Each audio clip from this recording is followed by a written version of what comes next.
Hear me. Let's start. I'm in a good place. I'm enjoying this. Hi friends, welcome to my YouTube channel. This is episode 2, aka week 2, of me completing The Artist's Way. Oh yeah, we made it this far. We made it this far. We made it this far. I'm celebrating because this is kind of the point I got to in my first attempt of completing The Artist's Way. I know that because at the beginning of the book you have to sign a contract to yourself specifying the date you start The Artist's Way, and that was back on the 2nd of January 2025, and it is certainly not the 2nd of January 2025.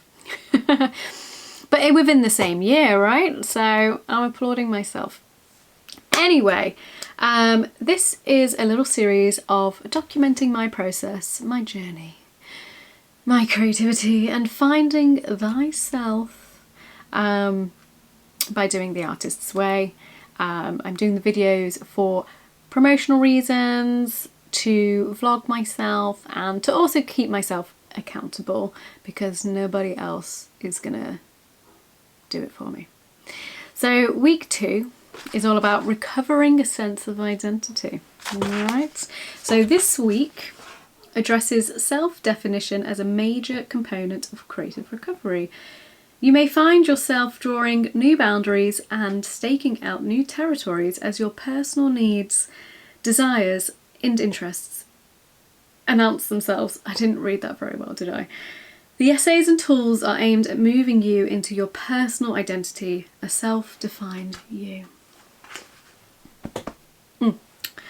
Very profound, Miss Julia Cameron. So, if you watch the first one, you know what I do. I read anything that resonates with me, I highlight, and I guess in these vlogs, that's kind of what I'm going to touch upon. To streamline these a little bit, it's hard for me to absolutely delve into absolutely everything, but I'm going to give it a go. Who cares if this is an hour long? Maybe the YouTube algorithm, I don't know. However, there's a bit to get through on week 2, I will say. And I've actually, before we get into the reading, I have positively noticed a difference actually, because I've really made a go at intentionally nurturing my inner artist and carving out space for me, myself and I to be in this room, be in my little home setup, and to make something, okay? If you caught the first episode, I talk about how I'm such a chronic overthinker, which kind of paralyzes me in this procrastination loop. And then I just get overwhelmed and actually just don't do anything. Hopefully you can relate, but also hopefully you can't, if you know what I mean. And then it's kind of like, just to cut through the bullshit, it's actually, well, the reason I'm even thinking about these things and caught in this loop on my creativity is because I am creative and I clearly care about keeping and nurturing and honing in my creativity and to make more music. So it all started with the music, let's continue with the music and forget about all the extras, whether that's emailing, social media, all of that lovely horrible stuff, and let's just pick up my guitar, let's open my laptop, plug in my speakers, plug in my Focusrite up there, and open up Logic Pro, and let's do something. And oh my god, have I done stuff, which will, I guess, come out. But I'm actually if you want to support me as an artist, and my silly self, because I'm even more silly on these, not intentionally, just I just don't care.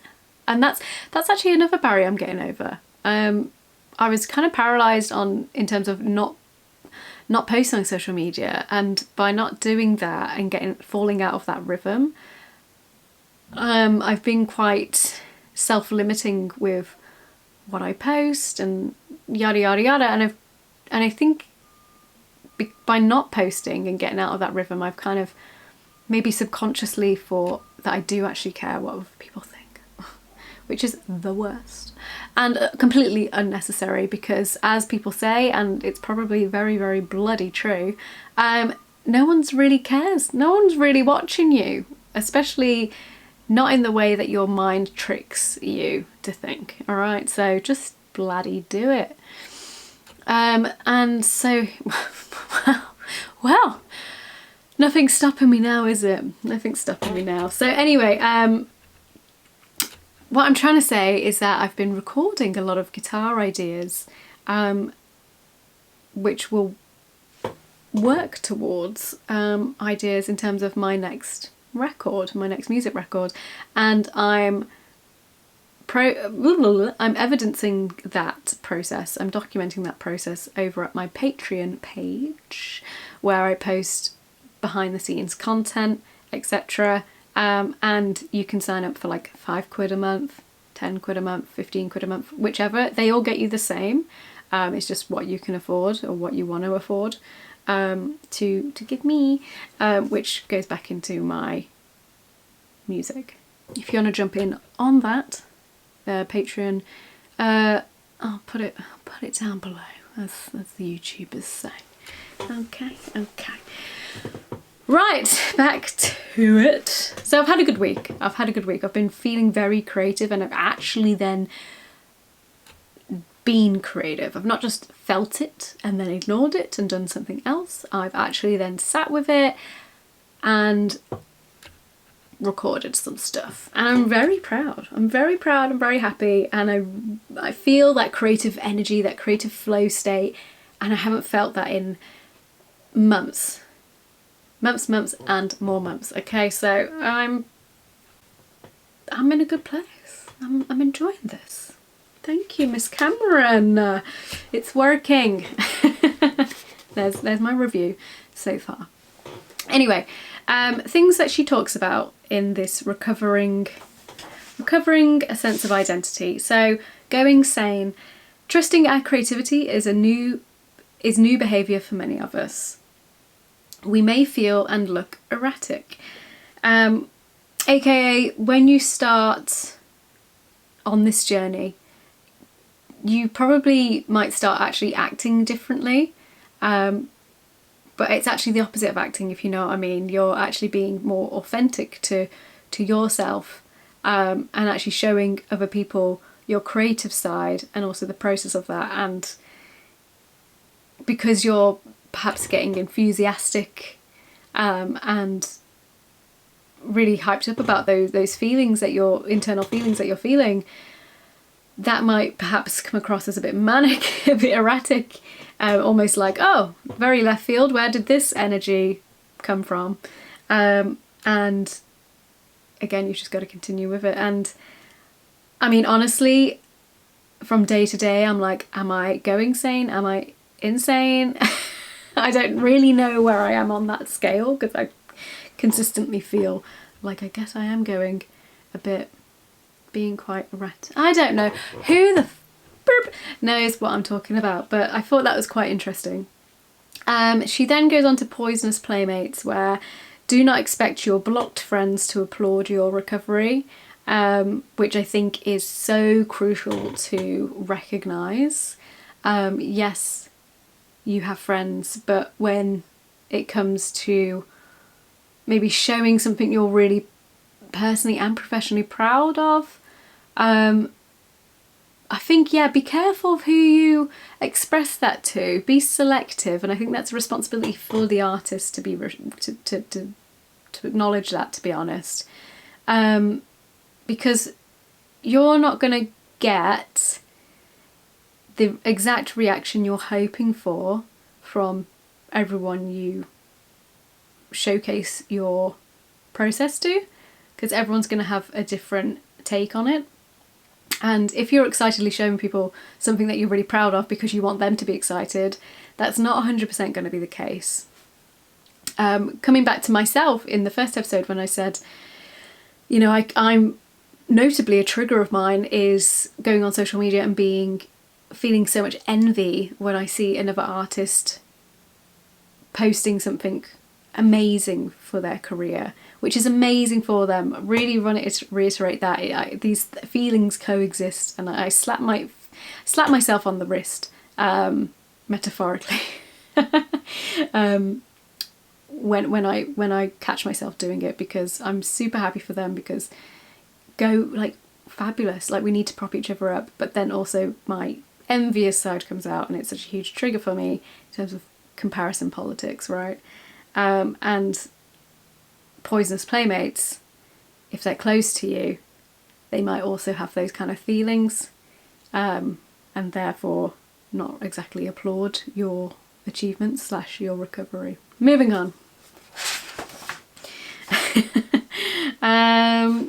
She also talks about crazy makers. I feel like it doesn't quite resonate with me so much, the crazy makers. It's about someone in your life who basically just makes everything about them. They're kind of like, is it Crash Bandicoot, who's just like, no, Tasmanian Devil, you know?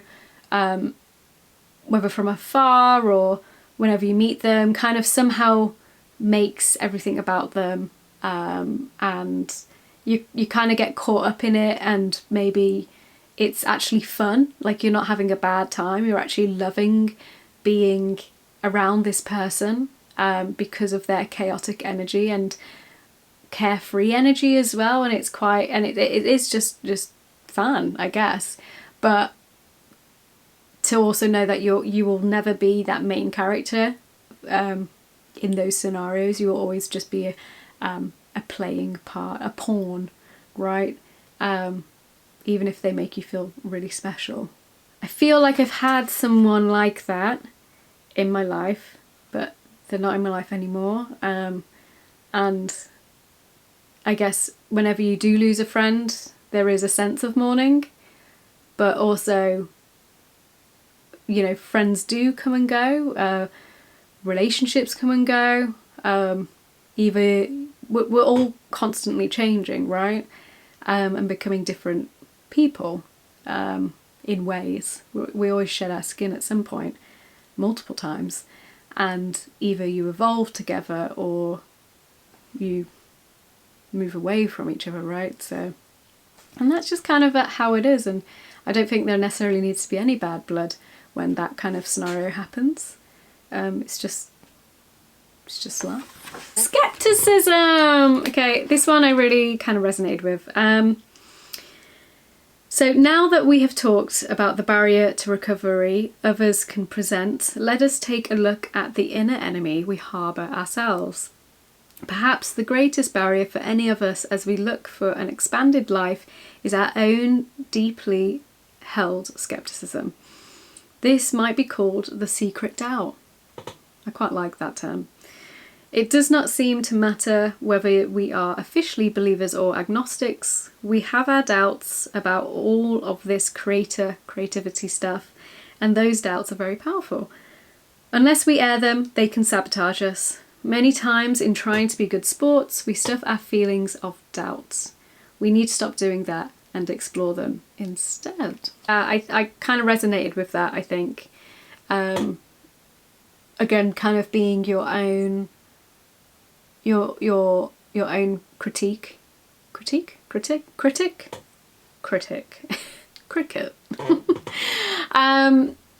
you're you know, kind of, yeah, being your biggest critic, and whether, I think for myself maybe that is balanced with positivity and negativity. I think if I make something, I'm really good now at like being like, that's great. I'm really proud of that. And especially if I'm proud, then surely it's got to be good. Like if I'm jumping up and down being like, oh my god, that's so cool what I've just done. It doesn't necessarily need to be cool to everybody, but as long as I think it's cool, then I think go with it, right? And then people will tag along and also share your feelings or not, and that's fine. Art is subjective. Who knows? Anyway, I kind of resonated with skepticism because I feel like that is definitely harboured within me. But I'm not 100% sure how to pull that apart yet. So we'll probably circle back to that at a later date. So many pages with this week, Julia. Another thing she mentions is attention. Very often, a creative block manifests itself as an addiction to fantasy. Rather than working or living the now, we spin our wheels and indulge in daydreams of could have, would have, should have. One of the great misconceptions about the artistic life is that it entails great swathes of aimlessness. The truth is that a creative life involves great swathes of attention. Attention is a way to connect and survive. I like that. I like that a lot. And that kind of feeds back to in episode 1 when I mentioned as to one of my reasons as to why doing the artist's way is that I think I've got this kind of, oh, if only I could turn back time, this kind of mentality of like, oh, if only I was like 19 again, because I still am in my 20s. Just on the part 2 of the 20s, right?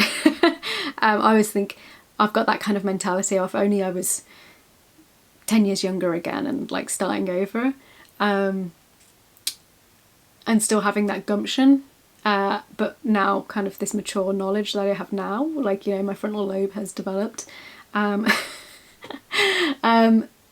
yet kind of being stuck on that narrative, yet really nothing is stopping me from starting now, from doing what I want to right now. What is the difference? So that kind of relates to when she's saying indulging in daydreams of could have, would have, should have, right? And that the artistic life isn't just always, doesn't naturally always come to you. It's not this aimlessness of frolicking activity, right? It's something that you have to actually give a great deal of attention to and fuel it, feed it like a fire, you know? Like I needed to annotate that. Really, come on, Bryony. So yeah, I thought this week's reading was actually quite good, quite impactful, and yeah, again, I resonated with some of it, and it is just good to, yes, I self-knowingly address these things in my head, but it's just so validating and so comforting as well to actually read almost my internal monologue written by someone else, like it's shared, right? But also there's kind of solutions and suggestions kind of intermingled within the reading. So coolio. She then ends just before the task section, rules of the road. In order to be an artist, I must, and then she lists 10 things. But out of those 10 things, the 4th one actually resonates with me the most, and that is, in order to be an artist, I must pray for guidance, courage, and humility. The reason that I think resonates with me, to be honest, is that this week, Madonna. Let's bring Madonna in for a sec. She just has done her first interview in like 9 years with the podcaster Jay Shetty. It's 2 hours long, and I listened to it whilst I was gardening the other day, and I thought it was such a breath of fresh air, because as she says at the beginning, she's not selling anything. She doesn't have new music coming out, yada yada yada. This is just purely a sit down talking about spirituality, and kind of like a bit about her career and her background, but also how she's interpreted her mindset and belief system, really, that has enabled her to become and have the career that she's had, and to become the person that she is now. Which again is a continuation of effort. Like, it's an ongoing thing, even now while she is living and breathing. And I thought it was just really great to listen to that. So I would actually really recommend it. And I think out of that conversation, along with, there was also a podcast episode of The Diary of a CEO. I know I keep harping on, I know, but I listen to podcasts weekly because I've got so much time to drive to and from work, and I just love disassociating to podcasts. My top 3 right now, I guess, for the week is The Diary of a CEO, strictly PG. I'm going to shout you out because, well, hilarious podcast. And also, they're based in the West Midlands, Birmingham. And I think that's just great representation for the lesbian community from a local perspective. And this Madonna one, which, you know, is just the episode. Anywho, oh my god, who cares what I'm saying? Is from another episode of The Diary CEO, which was to do with religion. So that's kind of been my podcast focus this week, and I think it's interesting because when growing up, it was either you believe in religion or you don't. Like, that's really how black and white I think I saw it or learnt it. And I was adamant, you know, I'm not religious because I don't believe in a god, and that's just as black and white as it is. But I think through actually listening to these podcasts, it's made me really think, and not necessarily that I'm like, oh my god, because suddenly, you know, a 180, I believe that there's a god, but I think it's actually really crucial, whether you're a creative or not, but to believe in something, right, that isn't just yourself. Great to have self-belief, and maybe to have that at the forefront, but also great to be able to go to somewhere spiritual, whether that's a church, a place of worship, to have that kind of, to tap into that kind of sacred space, and obviously that's and it's subjective, right? Like, you know, it doesn't have to be, oh, it's because there's a god, but you could just be having a time out to check in with yourself, whilst being around kind of this sacred energy, right? And I thought, and it's made me really reconsider, actually, like, you know, I think it would be worth researching more into spirituality. Like, as far as I go is I listen to sound bowls whilst I'm having a bath. Love that. And go to the occasional yoga class. But if I had something outside of me that kind of gave me that extra guidance, and that doesn't necessarily need to be through words or like a mentor, but again, maybe just carving out more of that space for something that is perhaps even beyond me, bigger than me, which can be interpreted differently and can evolve as well as you go. Yeah, I don't know, I think there's something there. I'm clearly not the pioneer on that, but if you've got any thoughts on that, let me know in the comments. Let's chat. Wow. Thanks, Madonna. Crisis over here. Cool. Let's get on to the tasks, shall we? Okay, we're back. My SD card got full. Very rude. So let's crack on to the final element of week 2's The Artist Way. So let's talk about the tasks. Again, I'm only doing a handful of the 10 tasks that are prescribed each week, whether or not that is allowed. But that's my way of doing it regardless. Makes it more manageable to actually complete this 12-week course.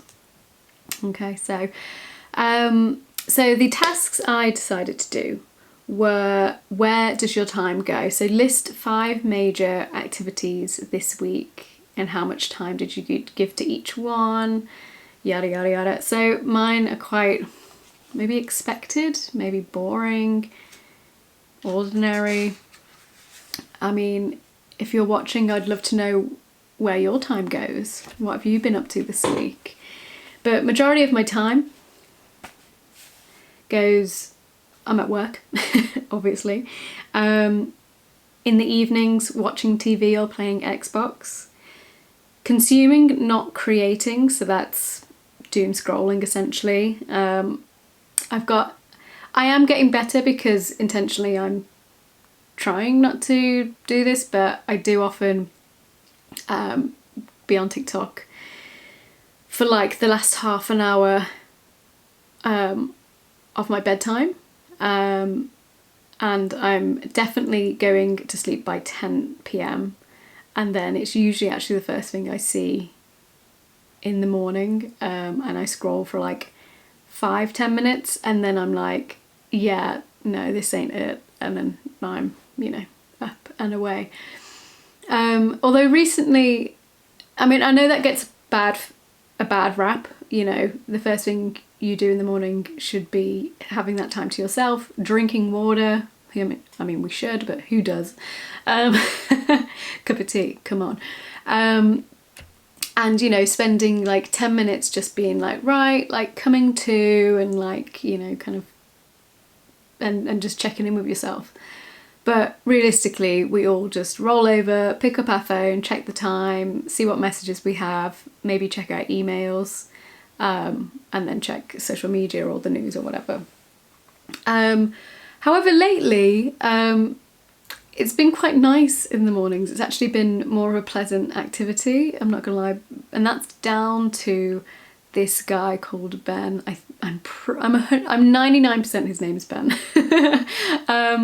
But he's a guy from the UK who's currently, on a whim, he's out walking the Camino del Norte, which is a 500-mile long distance hike across Spain, which I did myself a few years ago, and on a daily he's documenting his days, and he is such a ball of energy and positivity, and he's just like a delight to watch. And every morning his like latest daily TikTok vlog pops up, and it is in terms of like a long form video on TikTok, his like are always the ones that captivate me. I never scroll past. I'm 100% invested, and it puts a smile on my face, and then I'm like, it would be so nice to do the Camino again, and like rooting for him. And he's like 100 kilometers out from Santiago right now, so he's nearly coming to the end of his journey, and I'm just so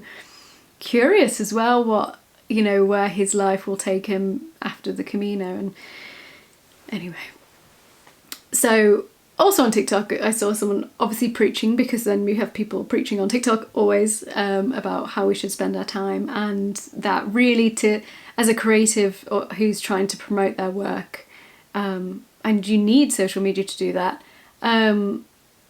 to help balance the scales, so you're not losing your time and you're using your time instead, is make sure that you're creating more than you're consuming.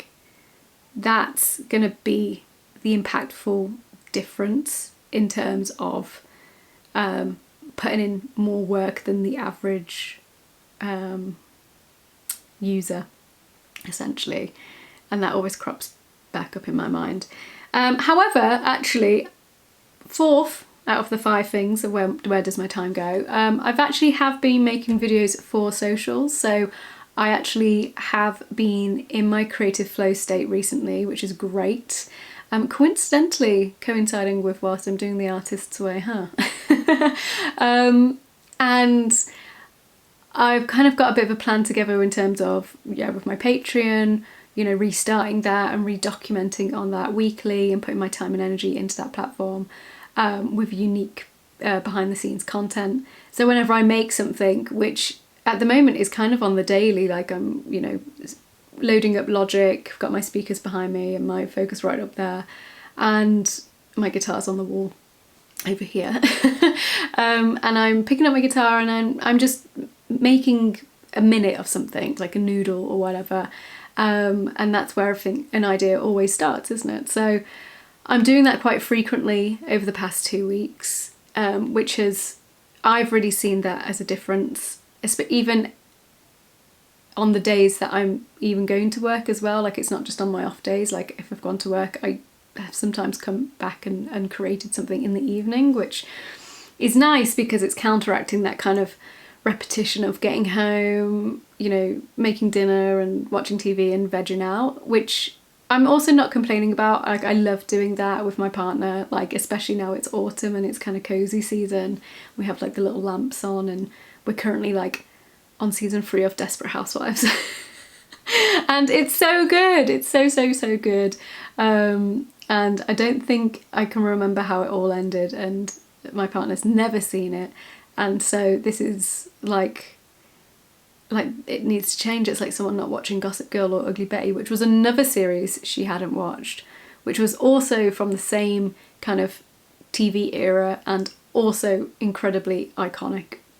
So actually last year, that Ugly Betty was our like autumnal binge series, and oh my god, was it so good to watch it again. Thank you, Ugly Betty and Wilhelmina Slater. Anywho, finally, cleaning / cooking. That's where my time seems to have gone this week. And again, I'm not complaining. Like, I enjoy cooking. I've brought out the slow cooker because again, it's seasonal, and I've been making beef bourguignon, which has been my new dish, and oh my god, is it fucking delicious. But also what I did, I made that a couple of times, and then this week, oh my god, I made the best slow cooker dish I've ever made. It's probably the tastiest thing I've ever made, and regardless. And it's just a different spin-off from a beef bourguignon, where actually I got a beef brisket, like a whole hog of meat, and put it in the slow cooker, and with all like the juices and the gravy and the like, oh, the veg, like the onions, oh my god, so good. And then when it was cooked, by the end of the day, you could just pull it apart, and we had like bread rolls, baguettes, whatever, really delicious bread. Buttered it up, of course, and put the pulled beef brisket in this, and had the sandwiches for dinner, and oh my god, it's the best thing I've ever tasted. I doused it in ale as well, so maybe that was kind of like the secret ingredient, to be honest. And cleaning, I love cleaning in the sense of I like having a tidy environment, especially to work in. I need to be in a tidy environment to creatively like tap into what I want to do. Otherwise it's a distraction.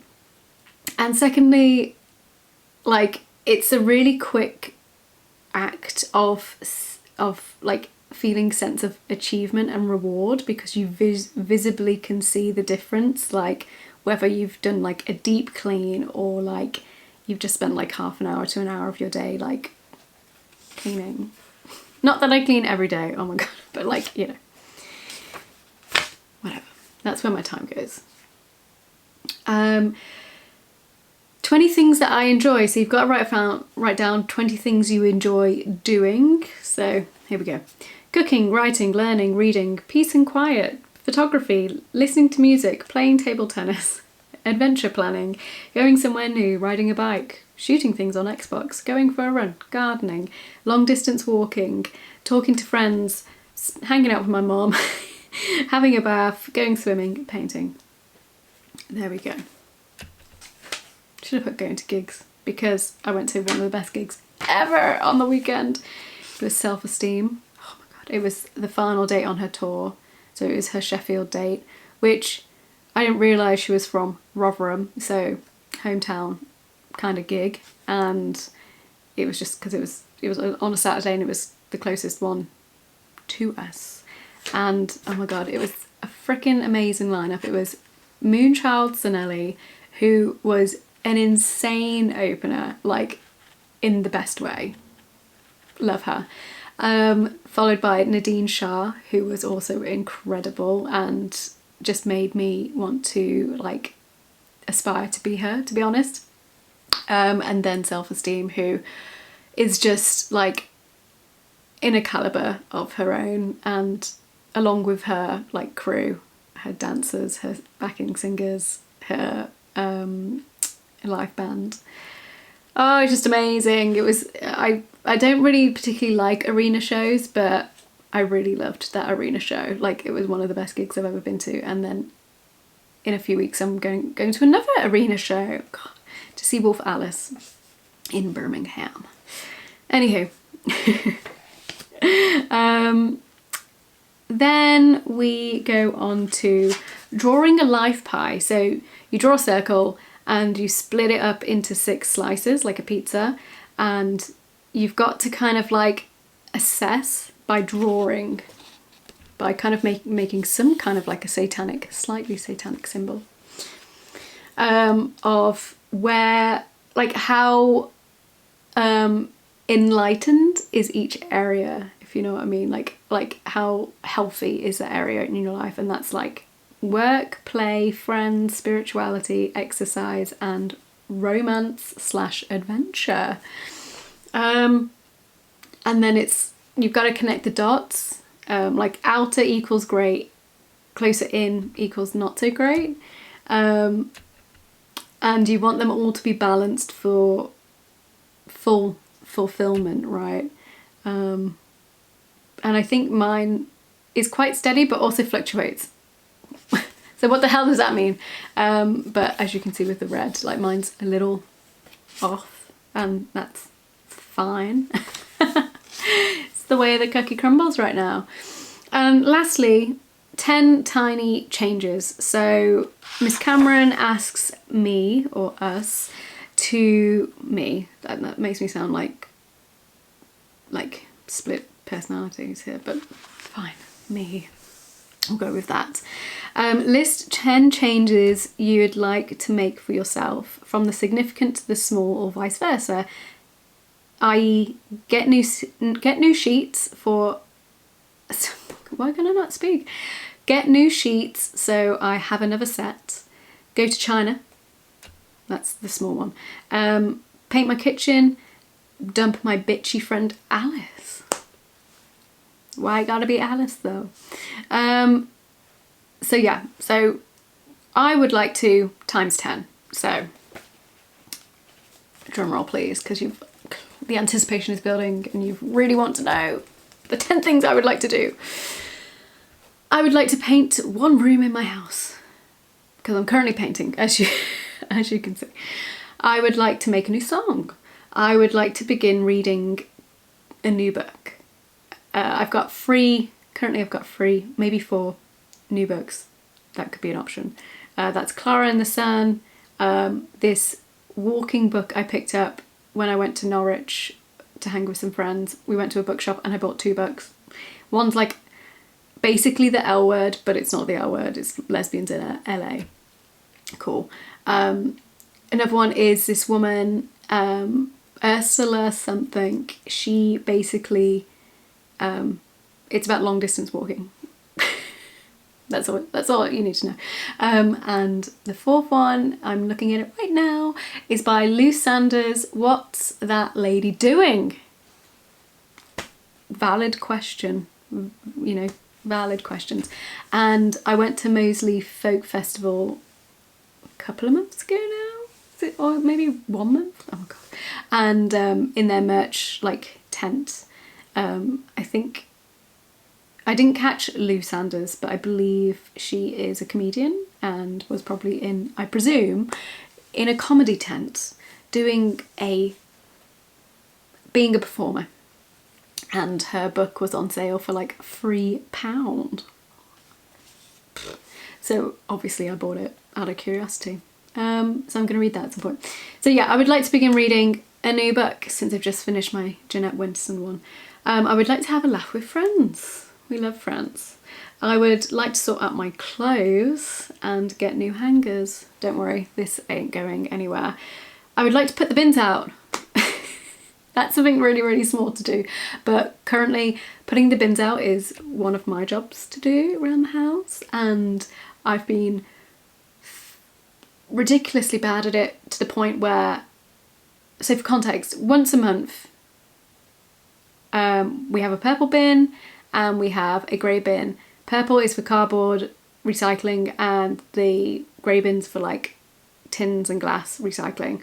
And they both get picked up only once a month.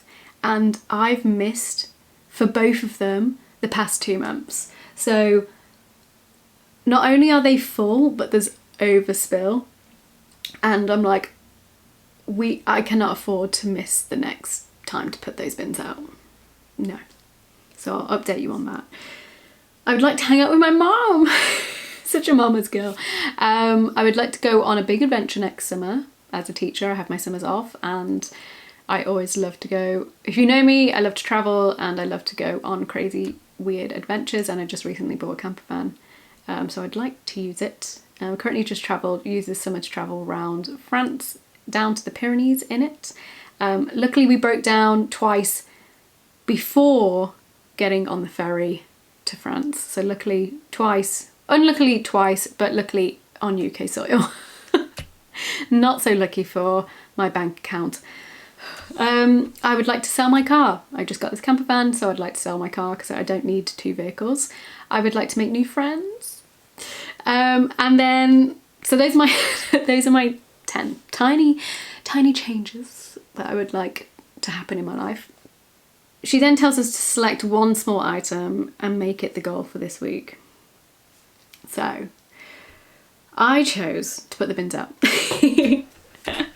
No, but I will be doing that because the week after this is recycling time. But I would like to go on a big adventure next summer. Usually it's not just me. Me and my partner go on this big adventure, and we were talking about, because my partner's also a teacher, and oh my god, I'm so sick to death of teachers. I'm not gonna lie, like being surrounded by teachers, it infuriates me, because you just get talking about work and then you spend hours just talking about work, and then you think there's so much more going on in life than work, and I hate it. Rant semi over. But we have, the good thing is we have our holidays off together, which is, you know, good.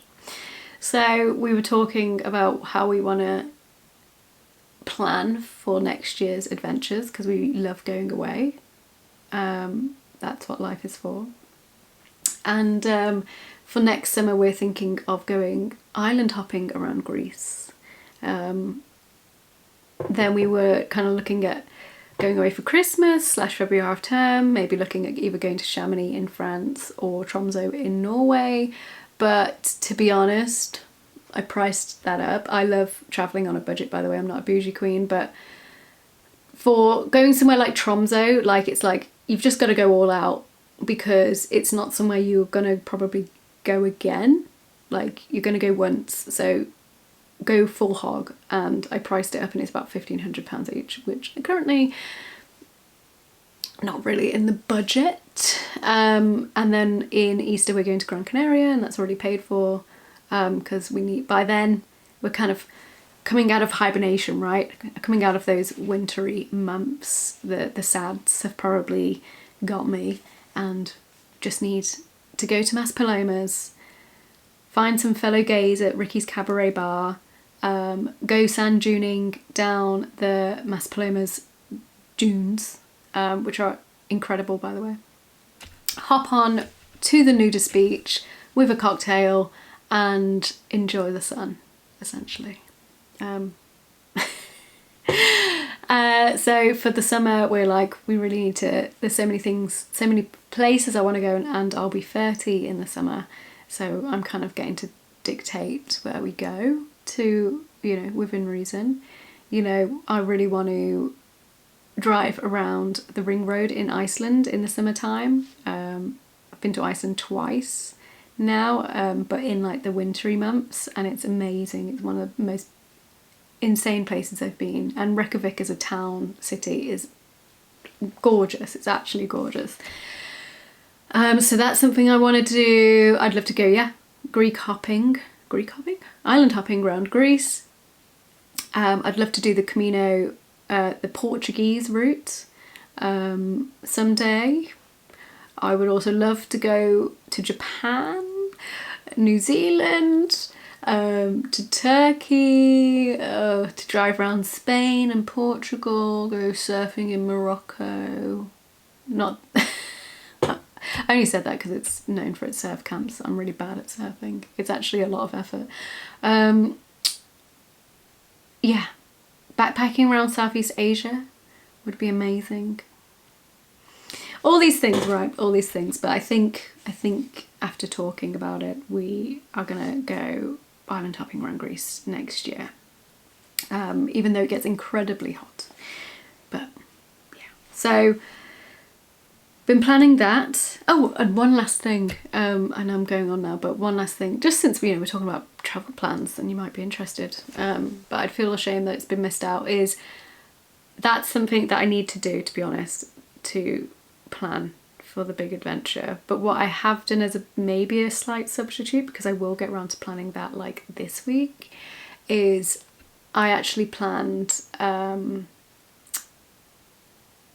doing the Hadrian Wall National Trail walk, which my mom really wants to do, and me and my brother did the West Highland Way this year, and it was his first long distance hike, which was really, really hard. And it was my second ever long distance hike. But it was amazing. It was really, really good. And my mom really got FOMO and wants to do a walk with us, and would actually like to do the Hadrian's Wall walk, which is probably considerably easier.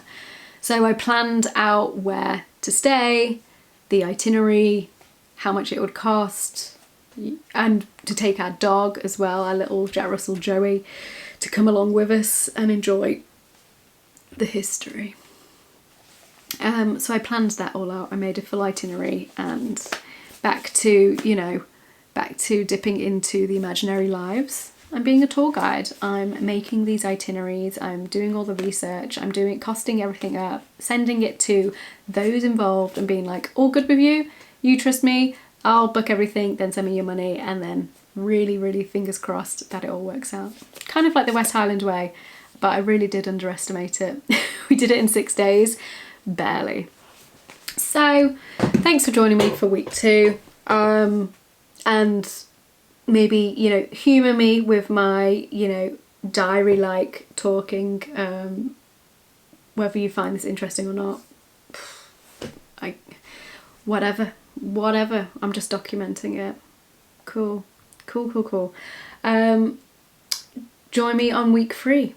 I'm sure I'll put a little box right here for you to click on to click on to week 3 and see how my journey is progressing.